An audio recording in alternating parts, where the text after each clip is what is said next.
Ikalawang Kabanata. Ang mabuting sundalo ni Kristo Jesus. Kaya ikaw, Timoteo, bilang anak ko sa pananampalataya, magpakatatag ka sa tulong ni Kristo Jesus. Ituro mo rin sa mga mapagkakatiwalaang tao na makakapagturo rin sa iba ang mga aral na narinig mo sa akin sa harapan ng maraming saksi. Makibahagi ka sa mga paghihirap bilang isang mabuting sundalo ni Kristo Jesus. Dapat katulad ka ng isang sundalong nasa serbisyo.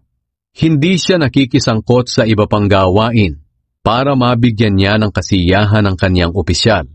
Ganoon din naman, dapat katulad ka ng manlalaro. Hindi siya makakakuha ng premyo kung hindi siya sumusunod sa tuntunin ng laro. At dapat katulad ka rin ng masipag na magsasaka. Hindi ba't siya ang unang karapat-dapat na tumanggap ng bahagi sa ani? Pag-isipan mong mabuti ang sinasabi ko sa iyo, at ipapaunawa sa iyo ng Diyos ang lahat ng ito. Alalahanin mo ang magandang balita tungkol kay Hesukristo na nabuhay mula sa mga patay at nagmula sa angkan ni David. Ito ang ipinapangaral ko na siyang dahilan ng paghihirap ko hanggang sa ikadena ako na parang isang kriminal. Pero hindi nakakadenahan ang salita ng Diyos. Dahil dito tinitiis ko ang lahat ng paghihirap, alang-alang sa mga pinili ng Diyos, para makamtan din nila ang kaligtasang na kay Kristo Jesus at ang buhay na walang hanggan. Totoo ang kasabihang, kung namatay tayong kasama niya, mabubuhay din tayong kasama niya. Kung magtitiis tayo, maghahari rin tayong kasama niya. Kung itatakwil natin siya, itatakwil din niya tayo. Kung hindi man tayo tapat, mananatili siyang tapat, dahil hindi niya maikakaila ang kanyang sarili. Ang karapat-dapat na alagad ng Diyos. Ipaalala mo sa kanila ang mga bagay na ito, at pagbilinan mo sila sa presensya ng Diyos na iwasan ang walang kwentang pagtatalo. Wala itong mabuting na idudulot kundi kapahamakan sa mga nakikinig. Pagsikapan mong maging karapat-dapat sa Diyos bilang isang manggagawa na walang dapat ikahiya at tapat na nagtuturo ng katotohanan. Iwasan mo ang makamundo at walang kwentang usap-usapan dahil lalo lang napapalayo sa Diyos ang mga gumagawa nito. Ang mga aral nila'y parang kanser na kumakalat sa katawan. Kabilang na si Himeneus at Philetus sa mga taong ito.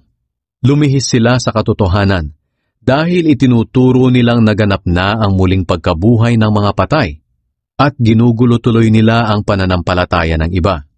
Ganoon pa man nananatiling matibay ang saligang itinatag ng Diyos at may nakasulat na alam ng Panginoon kung sino ang sa Kanya.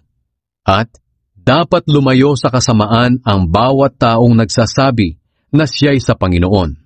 Sa isang malaking bahay, may mga kasangkapang yari sa ginto at pilak, at mayroon ding yari sa kahoy at putik.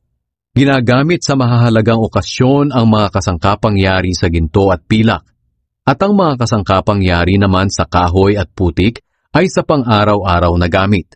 Ang mga taong lumalayo sa kasamaan ay nabibilang sa mga kasangkapang ginagamit sa mahahalagang okasyon.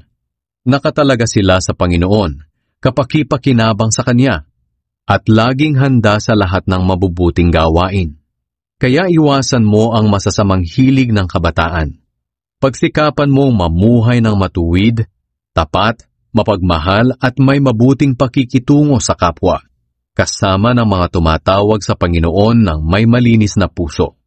Iwasan mo ang mga walang kwentang pakikipagtalo at kalokohan lamang. Dahil alam mong hahantong lang ito sa alitan.